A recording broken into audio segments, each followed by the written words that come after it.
welcome to the third episode of the Real Talk podcast, a roundtable panel discussion where we talk to REA customers about what's happening in the real estate industry, trends, insights, and events. My name's Nathan Gallagher, and today's topic we're going to be talking about New South Wales, the market pre, during, and post-COVID. And I'm thrilled to be joined by Matthew Everingham from Richard Matthews Real Estate, Kath Maud from Rawson Group, as we share the insights from the residential, commercial, and developer markets. Thank you both for joining us this morning. Thank you for having us. Let's go back in time. If we look at conditions, what they were leading up to, or what was happening in the market pre-pandemic, around the end of 2019, start of 2020, was the market strong? Maybe Kath, will go to you first, and Maddie. Yeah, look, I think it certainly wasn't in decline, but I would say it had slowed down. And I guess I'm speaking from more of a home and land perspective and new homes knockdown rebuild perspective. It felt as though it was steadying up. You know, there were some talks of maybe cutting out some investor incentives in the market. International investment was slowing down, and there was talks of further putting more clenches onto that kind of investment. And I think the Sydney market particularly is really susceptible to the media. So as soon as the media starts sort of sprouting that things are going to change, the brakes go on and people take their foot off the gas a little bit. So that's and look, vacancy rates were growing. So consumer, and again, even from a retail perspective, shopping centre spending was down. You know, things were looking kind of gloomy or getting gloomy generally pre-pandemic, but I'd really like to answer what happened post-pandemic. We'll get to that. Maddie, talk about the residential market. Yeah, I think Kath summed it up really well. I mean, it was not in decline, but it certainly started to come back significantly, we found.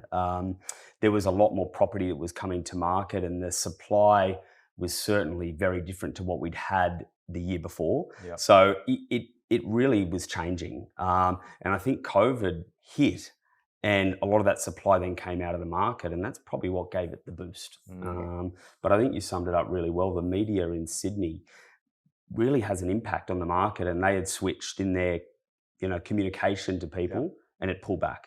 Remembering we were coming off the back of a pretty big boom. Correct. So, prolonged boom. Correct. So auction rate, clearance rates were up, prices were up, it steadied out. And then as soon as it steadies, they start to say, oh, things are steadying. Yep. Let's go back to March, April 2020. Global pandemic being announced. Maddie, residential, what was the immediate impacts? I think the immediate impact was interesting on both fronts, internally and externally. I mean, internally for us, there was a lot of fear around, will we have a job? Is the business going to be able to sustain? Which we're able to handle because Richard and I, my business partner, immediately went to the team and said, look, we're going to stick with you through it.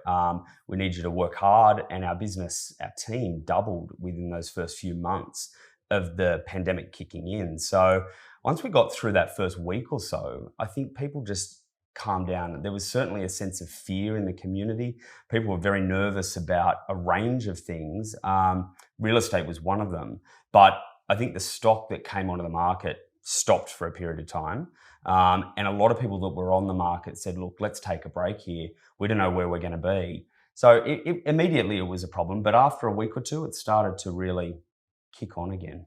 Kath, house and land packages, developer market, immediate impacts with the pandemic? Yeah, I'd agree with that. There was certainly an uncomfortable level of uncertainty, which the market hasn't felt in some time. I guess it didn't matter what market you worked in, retail, resi, commercial, whatever business you ran, nobody really knew what was going on. But certainly from a residential market perspective, very quickly the government jumped in to give some certainty to where there was the most uncertainty. Absolutely. So buying real estate or, owning real estate is about job certainty, interest rates, and supply.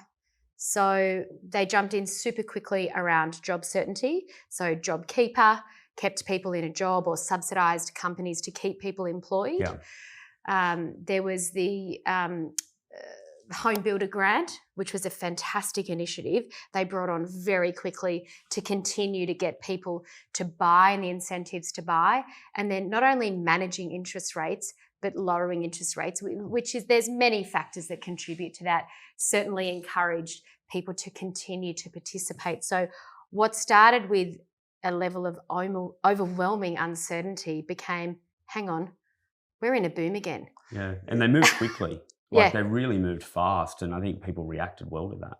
It's no surprise. Property prices have gone berserk in 2021. Yeah. Is it a surprise how resilient the market was? I didn't find it a surprise. After the first couple of weeks of where a lot of that misinformation stopped, no, I don't think it was a surprise. I mean, the thirst for real estate in Sydney particularly is phenomenal. And it was, I didn't feel surprised by it.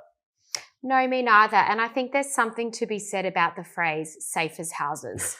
You know, we kind of joke about it and laugh about it sometimes, but over and over again, we have this boom, this constant, whether it's these growth spurts or just continual growth in home prices. And I think we were off the bat, we were 6 to 9 months before that time was a peak. And a lot of people missed out. And, you know, you talk to friends in the market and people say, oh, I missed out the last time. I don't want to miss out this time. All the indicators were there. It was the perfect storm. Yep. Government incentives, job certainty, low interest rates, you know, everything that was happening as well around vacancy for tenants. You know, investors started to go, hey, this is starting to look really good. Yeah. And the government put up no barriers for investors to enter this market. So what's interesting about the COVID market was there was no overseas entrance. And I think for a long time, the media and people believed that the market was artificially pushed forward by overseas investors. Well, this was us saying, hey, guess what? There's demand here from locals to get into the market. Well, I think that's been disproven as well by what we've seen in the past 18 months with none of those entrants coming in. Yeah. The market's gone at a rate we've never seen. So it's interesting, the rental market, right? You talk about international people coming in. Yep. What kind of trends have you seen in that space? Because there's parts of the city that got massive problems with vacancy. Yeah, I think apartment rentals, from what we saw in the residential space, are struggling. It's a supply thing. There's a lot of supply. And I suppose from a house perspective, it mirrored what happened in the sales market. People wanted more space. They wanted that extra room. They wanted that home office. They wanted their home to feel safe and secure. So they upgraded in that sense. The apartment market, though, really struggled from what we saw, definitely. And that's continued, I think is fair to say. Yeah, I think there was a couple of different movements there if we go back to the 2020 shutdown. So there were people who were renting that had no job security and moved back home with mum and dad. Yeah. There were couples who were renting 2-bedroom places who could no longer afford that, so moved in with another couple. Yeah. Then there was a movement of the luxury market disappeared, the CBD rental market disappeared, there were no students, there was no Airbnb. That significantly impacted a lot of our investors in the market. No tourism was coming in that sense. Exactly. And then I think the other thing was then landlords got scared. And in areas, in the inner city areas where you predominantly charge super high rents, they went, wow, I can't charge this anymore. So tenants started to see the opportunity to renegotiate and move to better properties. So I think we saw a bit of negative move, but a lot of positive moving for tenants there. We talk about interest rates, cheapest money in living history, right? Where do you see the investor market, going forward? I've started to see in the recent month or two, investors start to come back into it. There was the majority of the growth was driven by, either upsizers, people who wanted more space in their home, not so much by that investor market. It started to come back though. It started to come back. We've seen a real shift toward that way recently. I suppose low interest rates, the fact that safe as houses was the bet, and the sheer growth people have seen in property. I mean, you look at what people have made in the past few years out of property, and people have jumped back into that. Yeah. Do you think COVID will have a lasting stamp on the industry? Is there anything that's going to stay, do you think, post-COVID, whether it's wearing masks at open homes, whether it's online auctions. Is there going to be a residual hangover that things won't go back to pre-COVID? Any thoughts on that, Matty? Look, I think the technology advances definitely. The way we do business, the ability to use things like Zoom, electronic exchange of contracts, the ability to pay deposits easier, the bare basic stuff of real estate, yes, I've seen a real shift. And I think from an agent's perspective, I don't know, I suspect that the habits we picked up in that time to be really client focused and, really touch base, be a human being, hopefully stays around, because I think they're the things I've seen within our team at Richard Matthews that really people have been those touch points. So I think so. I think so. The online auctions, though, we're happy to be back on site.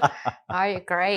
It's a whole lot better. I like the energy. I would say the things that have definitely changed for good are the way we live in terms of home design, where we live in terms of location and how we work. So in terms of home design, it's certainly our team, we've been much greater looking at, the home office, the study, but not just in the context of COVID. You sort of look at, well, we work at home a lot before then anyway, and the kids were studying at home anyway. Was it really working at the kitchen table? We're rethinking the design of homes more broadly. So that's how we live. Where we live, we've seen an absolute influx in coastal and country living. People are saying, you know what, I don't have to go into the CBD every day. I'm having a coastal change. I'm having a tree change. Yeah. Sydney's too expensive. I'm moving my family out and we're getting a property or whatever it is. So I think that's been amazing for a number of markets, for the sort of local retail and commercial markets right across New South Wales. And I think the way we work, I think I've worked for lots of companies who were pretty anti working from home. It was frowned upon. They'd ring you every 5 minutes. What are you up to? Check your keystrokes. The keystroke, the mouse movements. But now that's now influencing office design. So in a lot of ways, as horrible as some of the impacts have been for so many people, it's had some really positive impacts on home design. Very true. And how we work. So the work from home thing, as I capture it, has changed people's appetite for different aspects, yeah? Definitely, in their home. Right. That it's really shifted what they want in a house. The design perspective has obviously changed, but 100%. What about the commercial space? There's a high density sort of, part right where we're filming right now. There's a lot of vacancy in the commercial space. Maybe, Kath, you want to cover this one off, but how do you see that market evolving? Is it going to snap back, the commercial space, or has it got challenges attached to it? Yeah, sure. I mean, I don't think we can ignore there's a strong calling that the amount of rental space people are going to buy or rent, beg your pardon, is going to change. If we look back at the 2020 COVID pandemic, it took 6 months to really see how many people were coming back to work and how office bounced back. There's a number of really great reports out there that talk about, yes, that people might take less space, and lots of offices are going to maintain their space. It's how they're using that space. So some of the really big companies are looking at, it's not an office anymore. This becomes a space for collaboration, for idea sharing, for teamwork, for collaboration. They're looking at how they can integrate their spaces with startups, with other businesses, with community associations. Look, some companies are getting people to come back straight away, but I think most companies have woken up to the fact that productivity is higher from home. So look, I think the other thing it opens up is better relationships between tenants and landlords. I think there's going to be a whole lot of greater flexibility around those negotiations, which in the CBD have been pretty tightly held, let's be honest, for the last sort of eternity. So look, I think it's not that no one's coming back to the office. I think the office as a term doesn't exist anymore. They're spaces, no more cubicles. It's open plan. And they're looking at things like, it used to be gym space and where to park your bike. Now it's all about air ventilation, and it's about touchless technology, and it's about Zoom rooms. So, again, it's a horrible thing what's happened with COVID, but it's really brought forward some of the thinking that was already happening. But really, we've pushed this forward 10 years in 2 years. Let's grab a crystal ball. Start throwing forward 10 years. Residential, Matty, I'll get you to talk to that, and then we'll come to Kath. But 10 years, real estate market looking forward, what do you see? Well, I think good property is always going to be popular. We've seen the high-end market really take off, and I think that'll continue to gain traction. I think the technology changes are going to certainly be here to stay. The consumer want more information there and then. I mean, realestate.com obviously taps perfectly into that space. I think the supply and demand in the apartment space will be interesting. Depends how much is built over the next few years as to how that plays out. But I think the need for more space in their home, better design, where people live, I think they're looking at their community much more than what they did before. What's around, what sort of people are in that community, what sort of neighborhoods they're buying into, because they feel, they're spending more time at home. So I think that's the push that people are going to have. Yeah, definitely.